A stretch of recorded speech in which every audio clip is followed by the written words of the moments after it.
इय्याक नअबुदु व इय्याक नस्तईन। अल्लाह तेरी इबादत करता हूं और अल्लाह तेरे से मदद मांगता हूं। मेरे कश्मीरियों, पहले तो इस शानदार इस्तकबाल का आप सबका शुक्रिया अदा करता हूं, बहुत बहुत शुक्रिया। मैंने फैसला किया कश्मीर का दुनिया में सफीर बनने का। सबसे पहली वजह यह कि मैं पाकिस्तानी हूं, फिर कि मैं मुसलमान हूं और फिर कि मैं एक इंसान हूं। कश्मीर का मसला इस वक्त इंसानियत का मसला है। 40 दिनों से हमारे कश्मीरी भाई बहनें, बुजुर्ग, बच्चे कर्फ्यू के नीचे हैं और मैं आज खास तौर पे नरेंद्र मोदी आपको यहां से पैगाम देना चाहता हूं कि सिर्फ बुज़दिल लोग, सिर्फ एक बुज़दिल इंसान सिर्फ ऐसा इंसानों पे जुल्म करता है जो आज कश्मीरियों के ऊपर हिंदुस्तान की 9 लाख फौज कश्मीर के शहरियों को घरों में जिस तरह 40 दिन से बंद किया हुआ है। नरेंद्र मोदी, जिसमें भी इंसानियत होती है वो कभी ये नहीं कर सकता, एक दिलेर इंसान कभी औरतों और बच्चों पे ये जुल्म नहीं कर सकता जो आज नरेंद्र मोदी और इसकी आरएसएस, जो इंतहा पसंद हिंदू जमात जो आज कश्मीर पे कर रही है। लेकिन मैं आज यहां से नरेंद्र मोदी आपको यह भी पैगाम देना चाहता हूं कि आप इस जुल्म, जितना मर्जी जुल्म कर लें, आप कामयाब नहीं होंगे। आप कामयाब इसलिए नहीं होंगे कि कश्मीर की आवाम, बूढ़े, बच्चे, ख्वातीन, नौजवान, सारा मौत का खौफ खत्म हो चुका है। उनका डर चला गया है। उनको अब आप शिकस्त नहीं दे सकते, जो मर्जी आप कर ले।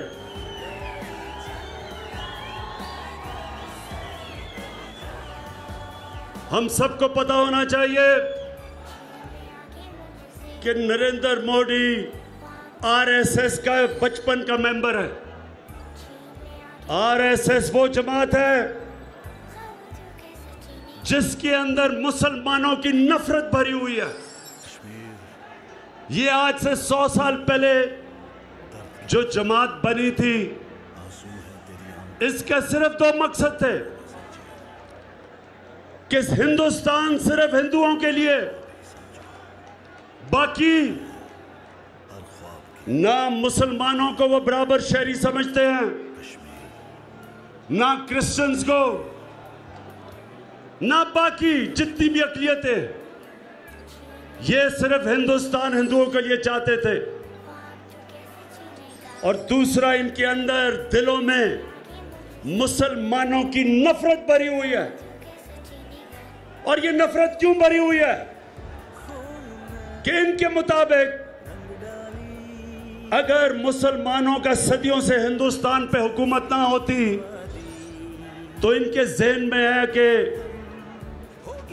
हिंदुस्तान एक पता नहीं कितनी बड़ी सुपर पावर बन चुकी होती।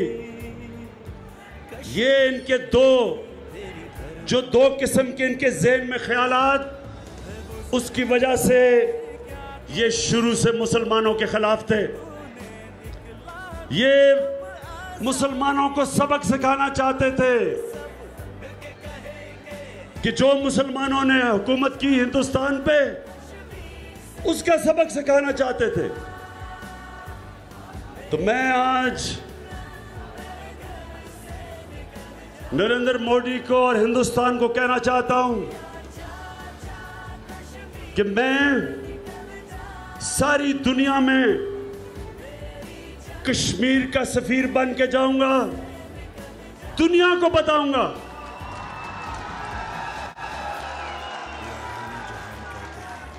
कि आरएसएस की असलियत क्या है। जिस तरह हिटलर ने और नाज़ी पार्टी ने जर्मनी में अक़लियतों पे जुल्म किया, जिस तरह उन्होंने इंसानों का कत्लेआम किया, ये भी वही उस रास्ते पे चल रहे हैं। इनके जो बानी थे आरएसएस के, वो हिटलर को और मुसोलिनी को रोल मॉडल मानते थे और वो भी चाहते थे कि मुसलमानों की एथनिक क्लेंजिंग हो, यानी हिंदुस्तान से निकाला जाए। तो ये जो कश्मीर में हो रहा है, ये इनकी आइडियोलॉजी के मुताबिक हो रहा है, लेकिन इसका बहुत बड़ा नुकसान हिंदुस्तान को होगा, क्योंकि हिंदुस्तान में जो इत्तेदाल पसंद लोग हैं, जो मॉडरेट हैं, जो पढ़े लिखे हैं, जो रोशन ख्याल हैं, उन सब के लिए वो हिंदुस्तान बनने जा रहा है जो ना नेहरू चाहता था और ना गांधी चाहता था, बल्कि यही आरएसएस की आइडियोलॉजी ने गांधी का कत्ल किया था। तो ये सबसे पहले तो कश्मीर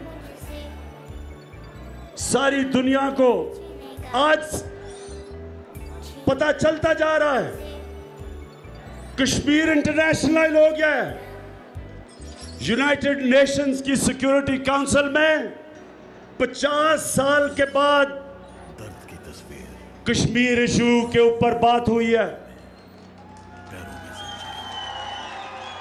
वो कहते हैं आजादी को एक ख्वाब, उसके अलावा हम कहते हैं हर ख्वाब की उसके अलावा कश्मीर मुजफ्फराबाद के लोगों, ये सुनो, पहले तो 50 साल के बाद यूनाइटेड नेशंस की सिक्योरिटी काउंसिल में कश्मीर इशू की बात हुई। फिर यूरोपियन यूनियन, यूरोप ने पहली दफा यूरोपियन यूनियन ने कहा कि कश्मीर का मसला यूनाइटेड नेशंस की सिक्योरिटी काउंसिल के मुताबिक होना चाहिए, जिसका मतलब कि कश्मीरियों को हक मिलेगा एक रेफरेंडम के जरिए अपने मुस्तकबिल का फैसला करने का। यह पहली दफा यूरोपियन यूनियन ने कहा। उसके अलावा यूनाइटेड नेशंस की ह्यूमन राइट्स 58 मुल्कों ने पाकिस्तान की तायद की कि कश्मीर में जुल्म हो रहा है, कि कर्फ्यू उठाया जाए। यह भी पहली दफा हुआ। उसके अलावा सुनते जाए, ओआईसी जो इस्लामिक ममालिक के जो कॉन्फ्रेंस है, उन्होंने भी कहा कि हिंदुस्तान कर्फ्यू उठाए कश्मीर के ऊपर। 40 बल्कि 50 बरतानिया के एमपीज ने बरतानिया की पार्लियामेंट में कश्मीर के लिए पहली दफा बात की। लेकिन सबसे ज्यादा हमें खुशी हुई कि अमेरिका के अंदर सेनेटर्स ने सदर ट्रंप को खत लिखा है कि हम मुदाखलत करें कश्मीर में। और अभी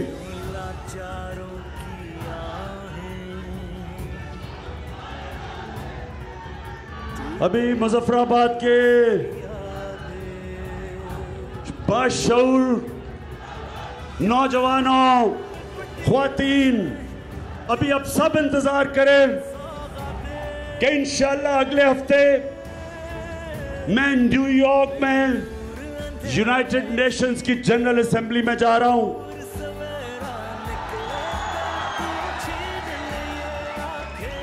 और इंशाअल्लाह अपने कश्मीरियों को मायूस नहीं करूंगा।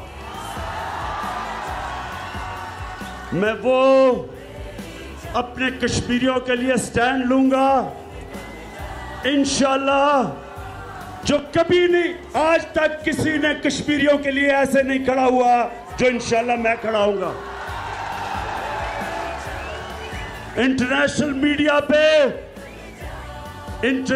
मीडिया पे मैं कश्मीर की बकायदा हर मीडिया के ऊपर बात करूंगा। मौका मिले तो आज मेरा रशियन टेलीविजन के ऊपर इंटरव्यू सुनना जो मैं कश्मीर के ऊपर कहता हूं।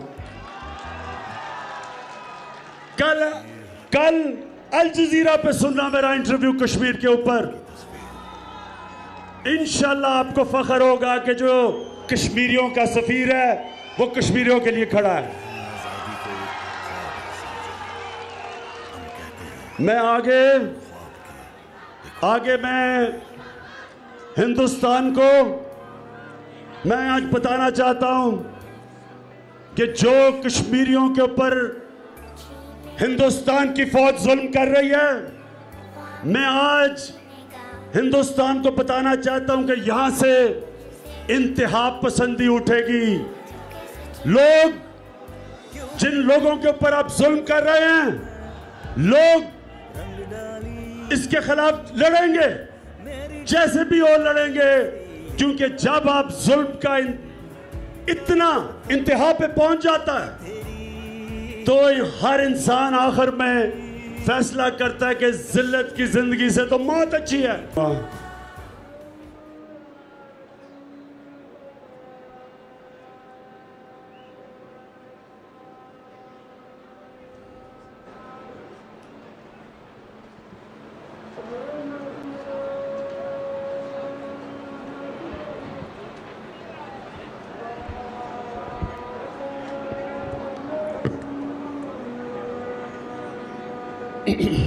अच्छा, तो मैं हिंदुस्तान को ये जो कश्मीर पे 80 लाख कश्मीरियों को जो बंद किया हुआ है, सबसे पहले मैं हिंदुस्तान को कहना चाहता हूं कि आप इंसानों को इंतहा की तरफ धकेल रहे हैं। अगर मुझे इसी तरह बंद किया जाता, मेरे घर वाली मेरी औरतों के साथ, बच्चों के साथ, बुजुर्गों के साथ, तो मैं इसके खिलाफ, जुल्म के खिलाफ लड़ता। मैं इसलिए लड़ता कि ऐसी जिंदगी से तो मौत अच्छी है। और ये सिर्फ कश्मीर के अंदर नहीं, लोगों को आप इंतहा पसंदी की तरफ धकेल रहे हैं। हिंदुस्तान में तकरीबन 20 करोड़ मुसलमान हैं। ये 20 करोड़ हिंदुस्तान के जो मुसलमान हैं, उनको आप क्या पैगाम दे रहे हैं? उनको आप क्या पैगाम दे रहे हैं कि मुसलमानों पे आप ये जुल्म जब करते हैं तो आप 20 करोड़ हिंदुस्तान के मुसलमानों को भी पैगाम दे रहे हैं कि यहां आपके लिए जगह नहीं, यहां आपने रहना है तो सेकंड क्लास शहरियों की तरह रहे। यहां आपके हकूक नहीं, यहां आपको इंसान नहीं समझा जाता, यहां आपको जानवरों की तरह रखा जाएगा। कहीं किसी ने गाय का किसी को पर इल्जाम लग गया कि गाय का गोश्त खाया है, उसको आरएसएस के गुंडे सड़कों पे कत्ल करेंगे और उनको कोई अदालत हिंदुस्तान की सजा नहीं देगी। ये पैगाम दे रहे हैं आप हिंदुस्तान के मुसलमानों को ये कह रहे हैं कि हम जिस तरह कश्मीर में एक मुसलमान अक्सरियत को 9 लाख फौजियों के जरिए अकलियत में तब्दील करेंगे और उनको कत्ल करेंगे। बच्चों के अगर उनके बच्चे निकलेंगे तो उनको अंधा करेंगे पैलेट गन से। उनकी औरतों के अंदर घरों में घुस जाएंगे। बूढ़े बेचारे आज जो बीमार हैं, वो बेचारों के ऊपर क्या गुजर रही होगी जो कर्फ्यू लगाया हुआ है। तो जब आप 20 करोड़ हिंदुस्तान के मुसलमानों को ये पैगाम देंगे कि इस हिंदुस्तान में तो सिर्फ हिंदुओं के लिए है, उनको आप इंतहा की तरफ धकेलेंगे। दुनिया के अंदर जब एक इंसानों को आप मार्जिनलाइज करते हैं, कोने पे लगा देते हैं, वो इंसान रेडिकलाइज हो जाते हैं, इंतहा की तरफ चले जाते हैं। इनमें से लोग इंतहा की तरफ जा रहे हैं। इनमें से लोग हिंदुस्तान के खिलाफ खड़े होंगे और ये सिर्फ हिंदुस्तान में नहीं पैगाम जा रहा, 1.25 अरब मुसलमान है दुनिया में, वो सब देख रहे हैं कश्मीर की तरफ। फिक्र नहीं कि अगर उनकी हुकूमतें अपनी तजारत की वजह से अगर आज हिंदुस्तान की उनको ज़रूरत है और वो चुप हैं या ऐसे बोल नहीं रही, सारी मुसलमान दुनिया में 1.25 अरब मुसलमान आज देख रहे हैं कश्मीर की तरफ और इनमें से भी इंतहा की तरफ जाएंगे लोग, इनमें से भी लोग बंदूक उठाएंगे। तो ये जो नरेंद्र मोदी कश्मीर में कर रहा है, ये मुसलमानों को इंतहा की तरफ धकेल रहा है। हमारा दीन का नाम इस्लाम का मतलब ही अमन है। हम अमन पसंद लोग हैं, लेकिन जब ये जुल्म देखती है दुनिया, जब मुसलमान देखता है कि जुल्म हो रहा है और दुनिया चुप करके तमाशा देख रही है, तो लोग इंतहा की तरफ जाते हैं, लोग इंतशार की तरफ जाते हैं। और मैं जितना जानता हूं हिंदुस्तान को, ये नरेंद्र मोदी की हुकूमत को, जब पुलवामा के अंदर एक 20 साला नौजवान जिसको हिंदुस्तान की सिक्योरिटी फोर्सेस ने उसके पर जुल्म किया, वो 20 साला नौजवान, उसने अपने आप को एक बम मार के उड़ाया एक फौजी काफिले पे, तो हिंदुस्तान ने पाकिस्तान को जिम्मेदार ठहराया। दुनिया को ये नहीं बताना चाहता था कि जो बेचारे कश्मीरियों पे जुल्म कर रहा है, उसकी वजह से वो एक नौजवान अपनी जान के लिए जान पे खेल देता है, क्योंकि वो ये समझता है कि ऐसी जिल्लत की जिंदगी से मौत अच्छी है। और तो जब उसने हमला किया तो हमारे ऊपर जिम्मेदार हमें ठहराया नरेंद्र मोदी ने, और हिंदुस्तान के जेट आए और पाकिस्तान में बालाकोट में उन्होंने बमबारी की। और उसके बाद आप सब जानते हैं क्या हुआ, हिंदुस्तान का जहाज गिराया और अपनी एयरफोर्स को हम मुबारक देते हैं, सलाम करते हैं अपनी फौज को और एयरफोर्स को। लेकिन हमने उनका जो पायलट था वापस कर दिया, क्योंकि हम हिंदुस्तान को कह रहे थे कि हम जंग नहीं चाहते, हम मुज़ाकरात से अपने मसले हल करना चाहते हैं। लेकिन हिंदुस्तान में और नरेंद्र मोदी ने, हमने पायलट वापस किया तो उन्होंने अपने लोगों को कहा कि देखें पाकिस्तान डर गया है, डर के पायलट वापस कर दिया है। नरेंद्र मोदी, ये कान खोल के सुन लो, कान खोल के सुन लो, ईमान वाला आदमी मौत से नहीं डरता, एक ईमान वाला आदमी, अल्लाह तो कुरान में कहता है जो लोग ईमान ले आए अल्लाह उनके खौफ दूर कर देता है। ईमान वाले आदमी में तो खौफ है ही नहीं। जब वो मौत से नहीं डरता उसमें क्या खौफ है?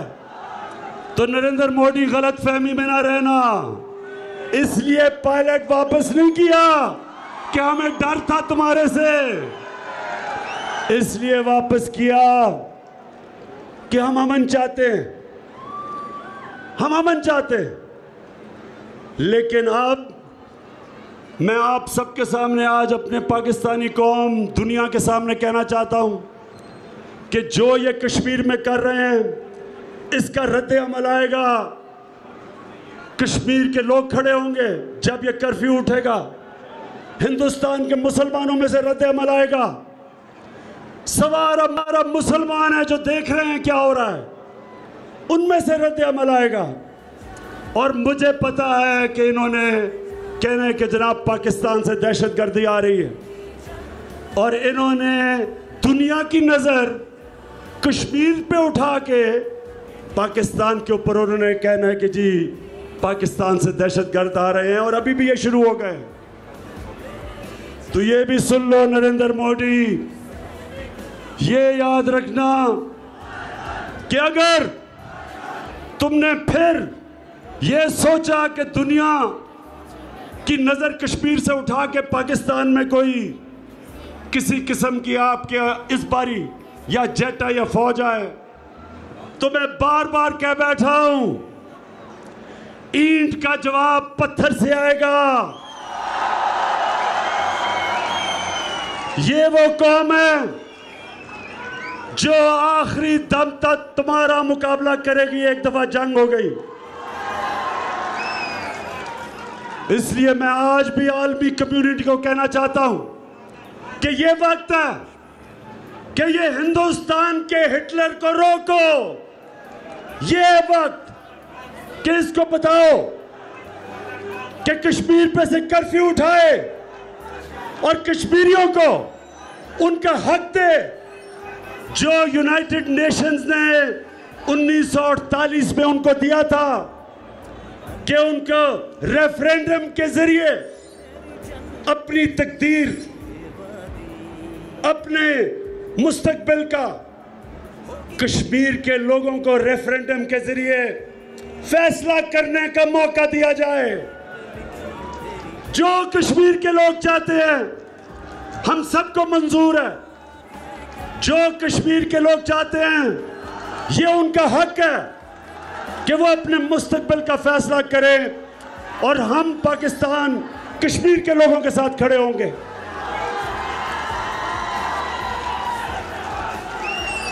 मैं आखिर में मुजफ्फराबाद आपका शुक्रगुजार हूँ, अपनी ख्वातीन का शुक्रगुजार हूँ, नौजवानों आपका शुक्रगुजार हूँ।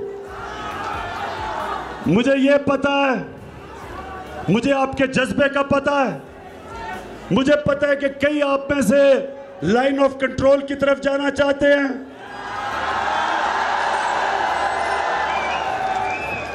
नौजवानों, मुझे पता है कि आप में जज्बा और जुनून है, लेकिन अभी लाइन ऑफ कंट्रोल की तरफ नहीं जाना जब तक मैं आपको नहीं बताऊंगा। मैं आपको बताऊंगा कब जाना है, अभी नहीं आपने जाना। पहले मुझे यूनाइटेड नेशंस जाने दो, दुनिया के लीडर्स को बताने दो, कश्मीर का केस लड़ने दो, दुनिया को बताऊं कि ये जो कश्मीर है, ये कश्मीर को अगर मसला हल ना किया इसका असर सारी दुनिया पे जाएगा। पाकिस्तान